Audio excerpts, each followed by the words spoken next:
Hi, Mama. I am so glad you're here. This is the Our Home Flows Mental Load Miracle mini workshop. And my goal is to get moms more time back and have a more harmonious home life. Doesn't that sound good? A little bit about why I started this is my husband and I are business partners, and we have two small children. And my workload went way up and stayed the same at home with regards to the household and the children. And my resentment was building. And I was like, I refuse to be unhappy. I'm going to figure this out.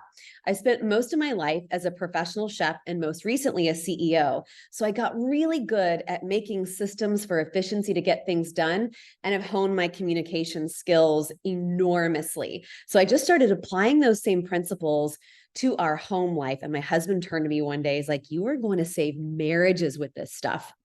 Did you know that 50% of people that get married will get divorced? And then 43% of them cite the main reason they get divorced is because they can't figure out how to divide the domestic responsibilities and the resentment builds up. And we are here to help those unnecessary divorces. We have helped tons of people, and I am so, so grateful that you tuned in. And I hope this material can be of help to you too. So let's get rocking. Your time is valuable. I want that to be your mantra from now on, because we have this ingrained as women in ourselves that for some reason our time is infinite and men's time is finite, that we just have unending amounts of time. And it's just simply not true. The statistic is incredible from the study that working moms spend an average of 4.5 hours per day on domestic responsibilities, while working fathers spend 2 hours per day on domestic responsibilities. Again, your time is valuable. All right. What are 3 things you would do with more time? Would you nap? Would you exercise? Would you pick up a hobby that you've long since left behind? So take a pause here and just jot down the first 3 things that come to mind with what you would do with more time. Okay, good. Like I mentioned at the beginning of this, the divorce rate, half the people who get married aren't going to make it.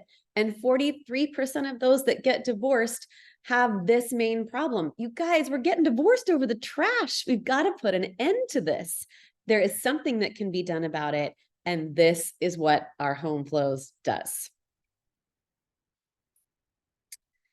Next exercise, I want you to write out all the domestic tasks that you do. This can be kind of daunting. So I've come up with a little mini list of things that I found over the years and surveying other moms that they've done as well. So take a look here, pause this, and write down just as many things as you can think of. It doesn't have to be complete in totality. That process can take a little while to really get it all completely known. But write some things down, pause the video, and then we'll go to the next part.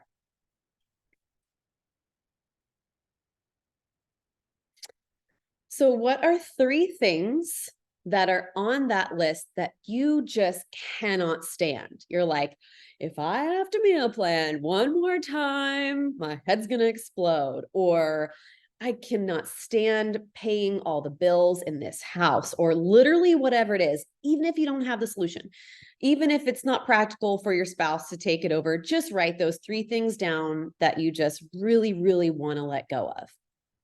Pause the video here, do the exercise, and then we'll continue.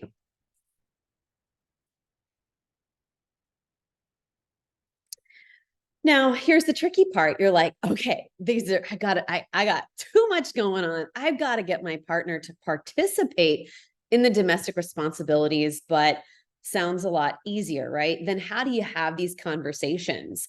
I would say there's a very small handful of moms that I've worked with that have a type of relationship with their partners that this is not the sticking point. It's more about the system of how to do it and put it in place, and these exercises here in the workshop.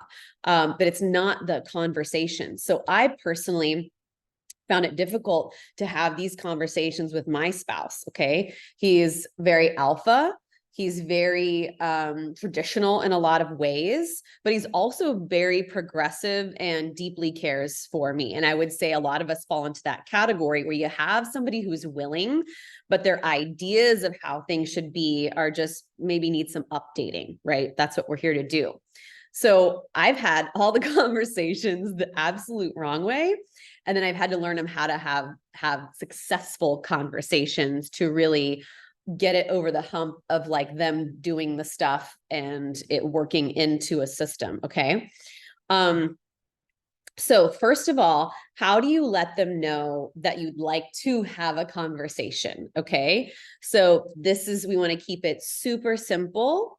And like make sure they know there's no problem. Okay. So it's like, hey, I just want to sit down and chat about some time management tools I'm using to try and better run our household. Is tonight at 8 o'clock a good time for you? Make sure it's like, there's no like upset. I'm not angry or anything like that. Even if you are, really struggling on the inside, because this might be our first time of really communicating honestly and openly that we are having a problem and we are wanting to find a solution to the problem.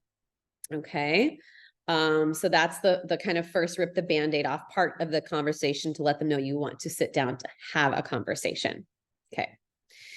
Now, when you sit down to have the conversation, this can be so incredibly emotional for so many of us moms. I know the thing that I struggled with the most was feeling inadequate as a female because I felt like I needed help with these things, even though it wasn't practical for me to be working full-time, more than full-time, and kind of be responsible for all of these things. And I have a husband who's like, well, just tell me what to do or just make me a list.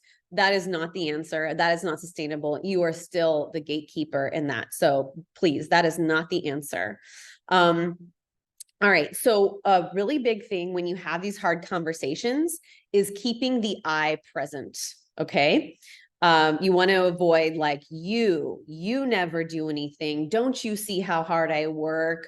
I'm really, any of those things.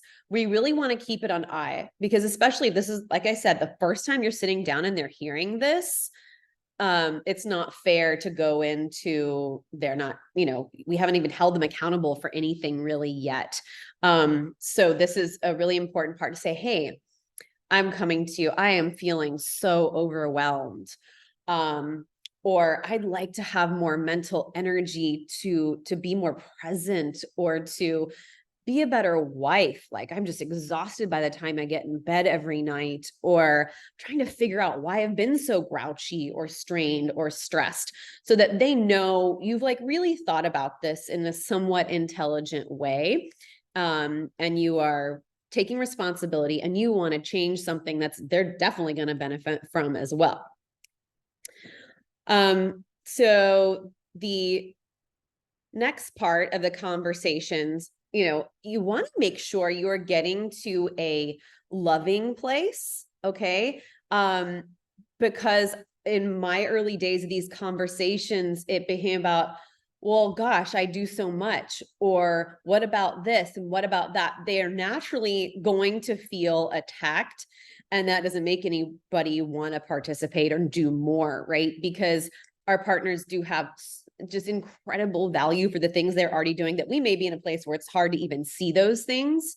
So it's important to keep this conversation light and loving, even though you're probably ready for some extremely big changes, saying you're an incredible partner and a loving husband. So please know this is just how I feel. And I want to have the conversation because I want things to get better. And knowing that it's not this overnight change that's going to happen. So key words I have been very successful for me. It's very successful for me. I feel.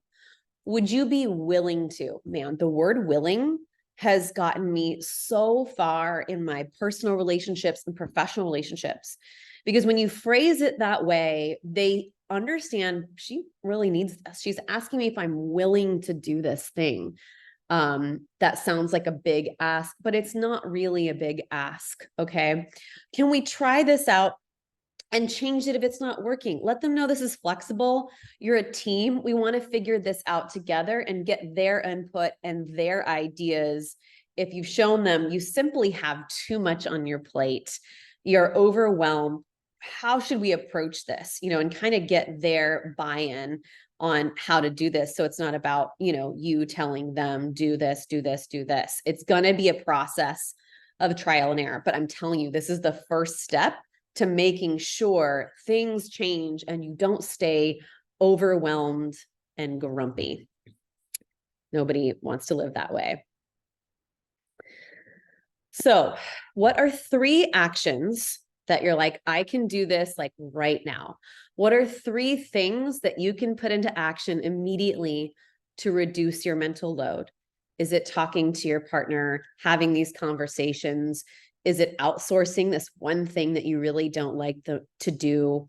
Is it, what? I really love my 1-hour yoga class. I'm going to do that. That makes me so much less grouchy. And if I can just go once a week, my cup will be more full than it has been in a long time.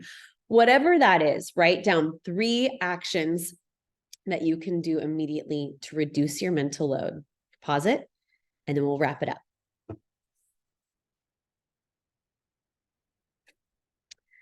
I hope you had some wins during our time together. If you are ready to transform your home life by getting your partner to share in domestic responsibility, you want to dig in the meat a little bit more, we have a pre-recorded workshop that's 47 minutes long. And we also do live virtual group workshops that are 4 weeks, and it's 1 hour 1 hour a week. And it's a really great way to make sure these changes are lasting. But please follow along at our Home Flows on Instagram and TikTok. I post tons of free tips and content there. And I just hope that we see you again very soon, and that I can help you to not get divorced over the trash and lead a very happy, harmonious home life and get more time back for you, because what did I say? Your time is valuable.